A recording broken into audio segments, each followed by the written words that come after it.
তো কালকে যেখান থেকে ব্লগটা শেষ করেছি আজকে ওখান থেকে ব্লগটা শুরু করলাম। Hello guys, welcome back to my channel. আশা করি তোমরা সবাই খুব ভালো আছো, আমিও খুব ভালো আছি। ভালো আছি মানে দেখতে পাচ্ছ অবস্থা, সর্দি কাশি বুঝতেই পারছো, বাচ্চাদের আমার সবারই। আর আজকে যেহেতু সানডে, আর আজকে হচ্ছে কত তারিখ বলছি, আজকে হচ্ছে 24 তারিখ আর সানডে, আর এখন বাজে হচ্ছে 11টা। তো এখন আমি করব, মানে আমরা সবাই করব নাস্তা। তো চলো তোমাদের সাথে শেয়ার করব নাস্তা। আর বুঝতেই পারছো আজকে সানডে স্পেশাল নাস্তা চলে এসছে, আর এটা হচ্ছে কুঁদরুর তরকারি। তোমরা কে কে খাও অবশ্যই কমেন্টে জানাবে, বাংলাতে কেদুরি বলে যেটাকে। আর পরোটা, তার সাথে চা আছে অবশ্যই। আর তুমি কি খেয়েছো? তুমি তো এটাই খাবে, তুমি এখন দুধ খেয়েছো। তো চিকু গুড়িয়া এখন দুধ খেয়েছে, আর আমি এখন পরোটা খাবো। স্নেহিল বাথরুমে আছে। চলো তোমাদের সাথে শেয়ার করবো আজকে ট্যাংরা মাছের রেসিপি, যেটা আমি বানাবো। সব জোগাড় জানতি, হ্যাঁ মাছ খেতে হবে, জোগাড় জানতি করে দিতে বললাম, আমি করব আজকে। আর যেহেতু জ্বর নেই সেহেতু মনে হচ্ছে না উঠে কিছু কাজ করি, যেমন ডাস্টিং করলাম, ঘরের বিছানা তুললাম, দুটো ঘরের, একটা ঘর তো পড়েই আছে, ওটাতে জামা কাপড় তুলতে হবে, কাঁচা জামা কাপড় সব রাখা আছে, গোছ কাজ করতে হবে। তো যাই হোক, চলো ব্লগটা শুরু করে দিচ্ছি, দেখতে থাকো। তুই কি খেতে চাস? মাছ খেতে চাস না তো? চোখের তলা পুরো কালি পড়ে গেছে একদম, না খেয়ে খেয়ে জ্বরে একদম অবস্থা টাইট করে দিয়েছে। কাল থেকে স্কুল যেতে হবে, আজকে ম্যাডাম আসবে পড়াতে চিকুকে বিকেলবেলা। চলো গাইজ, আমি খেয়ে নিই, আর বাচ্চারা দুধ খেয়েছে, একটু পরে ওদেরকেও খাইয়ে দিতে হবে। তো চলো ব্লগটা দেখতে থাকো।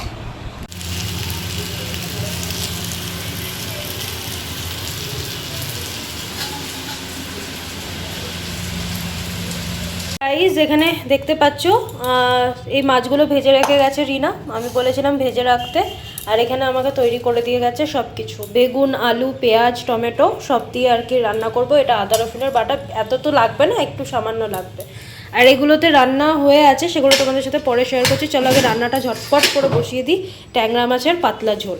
তো এখানে আমি সর্ষের তেল দিয়ে দিয়েছি, রান্নাটা পুরোটাই সর্ষের তেলে হবে, আর মাছটা ভাজা হয়েছে সর্ষের তেলে।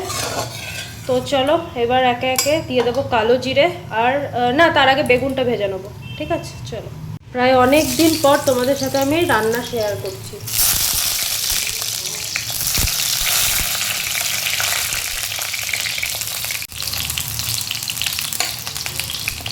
এরপরে একটু সামান্য নুন হলুদ দিয়ে দেবো, হলুদ দেবো না, শুধু নুন দেবো, নাহলে কালো হয়ে যাবে তেলটা। আর এদিকে একটু চা বসিয়ে দিয়েছি। তো ওই তেলে আমি আবারও একটুখানি কালো জিরে দিয়ে বেগুনগুলো ভাজার পর আর কি আলুগুলো দিয়ে দেবো। এতে বেশি মশলা পড়ে না, মশলা পড়লে সেই টেস্টটাই নষ্ট হয়ে যাবে। এমনিতে সর্ষে পোস্ত দিয়ে ঝালও হয়, কিন্তু এটা বেশি ভালো লাগে। তো আলুগুলো দিয়ে দিলাম, এরপর দিয়ে দেবো পেঁয়াজও, ঠিক আছে? এরকম কুচো করে কেটে রাখা আছে পেঁয়াজ।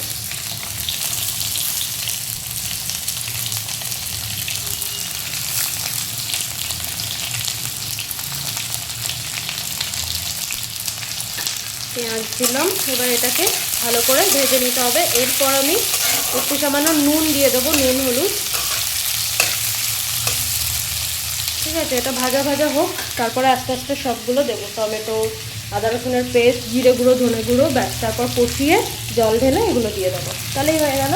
আর এখানে চাও আমার রেডি। তো চলো চাটা মানে চাটা ঢেলে নিই। আলু আর পেঁয়াজটা ভাজার পর আমি ওর মধ্যে নুন, হলুদ, তারপরে তার মধ্যে জিরে গুঁড়ো, অল্প ধনে গুঁড়ো, লঙ্কার গুঁড়ো সব দিয়ে তেলের ওপর একটুখানি জল ঢেলে দিলাম। এবার এই মশলাটাকে কষাবো খুব ভালো করে। আর 3টে কাঁচা লঙ্কা দিয়ে দিয়েছি, এটাকে চিড়িনি আর, কেন কি ছেলে খাবে তো এই কারণে। তো দেখো এখানে হয়ে গেছে। এরপর টমেটোগুলো মশলাটা কষার পর দিয়ে দেবো। এখানে চাও রেডি। তো চলো আমরা চাটা খেয়ে নিই, তারপরে তোমাদের সাথে আবার শেয়ার করি। এটা ততক্ষণ কষি। তো দেখো মশলা দেওয়ার পর, টমেটো দেওয়ার পর, এটাকে বেশিক্ষণ একটু কষিয়ে নেওয়ার পর আমি বেগুনগুলোও দিয়ে দিয়েছিলাম, যাতে একটু মশলাটা ঢোকে বেগুনে। আর এরকম তেল ছেড়ে দিয়েছে। তো চলো এবার জল ঢেলে দেবো। তোমরা পারলে গরম জল ঢেলো, আমার আর পারছি না কিচেনের মধ্যে দাঁড়াতে, দিল্লিতে ভীষণ গরম। এই কারণে আমি ঢেলে দিলাম, ঠিক আছে। এবার এটা ফুটবে, তারপরে আমি দিয়ে দেবো হচ্ছে মাছগুলো, বুঝেছো? তো গাইজ এই হচ্ছে মাছ, একদম মাখামাখাই করেছি আলু বেগুন দিয়ে। তো বাইরের অবস্থা দেখো, প্রচণ্ড বৃষ্টি হয়েছে, মানে কি বলবো, দিল্লিতে নাকি এরকম বৃষ্টি হয়ই না।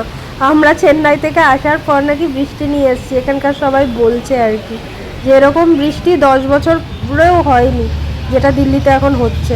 তো যাই হোক, এখন ওয়েদারটা একটু ভালো, কিন্তু হিউমিডিটি তো আছেই প্রচণ্ড, বুঝতেই পারছো। এমনিতেও পলিউশন প্রচণ্ড, আস্তে আস্তে পলিউশন তো শুরু হবে এবার ঠান্ডা পড়লে। এখন বাজে হচ্ছে 7:30, আর ওই দেখো গুড়িয়া রানী সব কিছু ছড়িয়ে ঠড়িয়ে খেলা করছে। আর এখন আমি আর স্নেহিল খেয়ে নেবো, ডিনার করে নেবো, তারপর বাচ্চাদেরকে খাওয়াবো। কাল থেকে তো সব স্কুল চালু, কেন কি মানডে হচ্ছে কাল থেকে। আর চিকু এখন পড়তে বসবে, আর বাচ্চারা যেহেতু এখনই খেয়েছে, এখন তো ওরা খাবে না, আমরা ডিনারটা করে নিই, কেন কি আমরা তাড়াতাড়ি ডিনার করে নিই। ও এখন একটু ড্রয়িং করছে, তারপর পাপার সাথে পড়তে বসবে ও। তো চলো তোমাদেরকে দেখাই ডিনারে আজকে কি আছে, ঠিক আছে।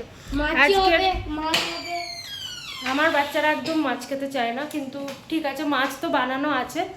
আর কিছুটা না রিনাকে দিয়ে দিয়েছি, মানে মাছ ইচ্ছে করছে না খেতে। চলো দেখাই, এখানে আছে পরোটা, যেটা আমি খাবো, ঠিক আছে।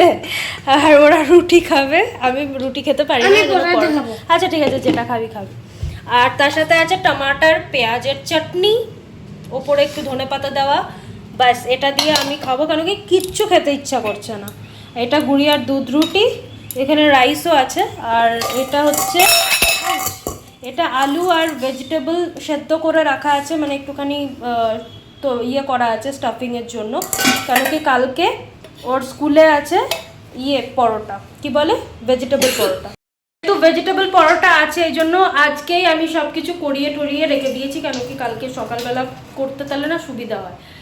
তো যাই হোক, চলো আমরা খেয়ে নেবো। আর আমার জ্বরটা এখন অনেকটা কম, জ্বর নেই বললেই চলে, এখন একটুখানি সর্দি আছে, উইকনেস আছে, বাস একটুকুই। এই জন্য বোধহয় জ্বরের মুখে খেতে ইচ্ছা করছে না ভাত টাত কিছু, নাহলে তো আমি ভাতই খাই। তো যাই হোক, চলো খেয়ে নিই, তারপর হতে পারে একটু চা খাবো। তো চলো। আর এখানে না আমাকে গুড়িয়া রানী খামচে দিয়েছে। তো যাই হোক, চলো তাড়াতাড়ি ব্লগটা শেষ করে দেবো, আজকে বাইরে প্রচণ্ড বৃষ্টি হচ্ছে। আর গুড়িয়া রানী এখন, চিকু তো পড়তে বসবে বললাম না তোমাদের, কি বক বক করছি, মাথা গেছে আমার। তো চলো, গুড মর্নিং গাইজ, আজকে হচ্ছে নেক্সট ডে। আর দেখতেই পাচ্ছ আমরা এখন যাচ্ছি ডক্টরের কাছে। আর কেন কি রাত ভোর, মানে পুরো রাত আমি জেগে বসেছিলাম। গুড়িয়ার শরীরটা খারাপ, গুড়িয়ার জ্বর এসছে, আবার চিকুর জ্বর এসছিল আবার, প্লাস কাশি, সব শুদ্ধ নিয়ে না। আর তার মধ্যে গুড়িয়া রানীর দাঁত উঠবে বলে না, ওর একটুখানি ওই যে ব্যথা দেখতেই পাচ্ছ, তো ওটার জন্য ও একদম থাকতে পারছে না। এই জন্য আমরা যাচ্ছি ডক্টরের কাছে। আর আমারও শরীর প্রচণ্ড প্রচণ্ড খারাপ, মানে রাত্রিবেলাতে জ্বর এসেছিল, তার সাথে পুরো রাত জাগা। গুড ইভিনিং গাইস, সেই সকালবেলা তোমাদের সাথে ব্লগ করেছি, এখন আবার সন্ধ্যেবেলা, কেন কি জ্বরের মুখে কিচ্ছু ভাল লাগছে না। তো স্নেহিল একটু চিলি চিকেন আর একটু স্টার্টার অর্ডার করে দিয়েছে, তো ওটাই খাচ্ছি, তাই তোমাদের সাথে একটু শেয়ার করলাম। গুড মর্নিং গাইজ, আজকে হচ্ছে মঙ্গলবার, আর এখন বাজে হচ্ছে 9:30। গুড়িয়া এখনও ঘুম থেকে ওঠেনি, দেখতেই পাচ্ছ। আর কালকে মানডেতে তোমাদের সাথে ভালো করে ব্লগ করতে পারিনি, আজকেও এখনই ব্লগটাকে শেষ করব, কেন কি বুঝতেই পারছো শরীর প্রচণ্ড সবারই খারাপ, আমারও শরীর প্রচণ্ড খারাপ। সেই মাথায় তেল দিয়েছিলাম, তারপর থেকে মাথাতে জল দেওয়া হয়নি, তো আজকে দেবো ভাবছি, একটুখানি শ্যাম্পু করব। আর মুখ চোখের হাল দেখে নিশ্চয়ই বুঝতে পারছো জ্বর আছে, আর প্রচণ্ড শরীর তো খারাপ আছে, তার মধ্যে রাতভর ঘুমাতে পারি না। গুড়িয়ার আবার নতুন একটা সমস্যা, দাঁত উঠছে বলে, মানে একদম এখানকার দাঁত উঠছে, তো এই জন্য একটুখানি খুব ইরিটেশন হচ্ছে ওর, সেটা নিয়ে ডক্টরের কাছে গেছিলাম। ডক্টর তো নর্মাল বললো, সব কিছু, কোনো ভয়ের কিছু নেই। তো একটু পরে আজকে ব্লগটা শুরু করব হয়তো। ব্লগটা এখন শেষ করার জন্য এসেছি, একটু পর থেকে ব্লগটা আমি আবার নতুন ব্লগ চালু করব।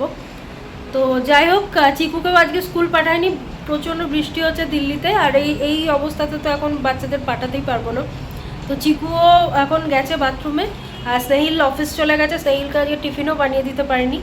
তো যাই হোক, চলো ব্লগটা কেমন লাগলো জানিও, দুদিন থেকে টানছি, ভালো লাগলে অবশ্যই লাইক কমেন্ট শেয়ার করতে ভুলো না, যারা এখনও সাবস্ক্রাইব করোনি সাবস্ক্রাইব করে দিও।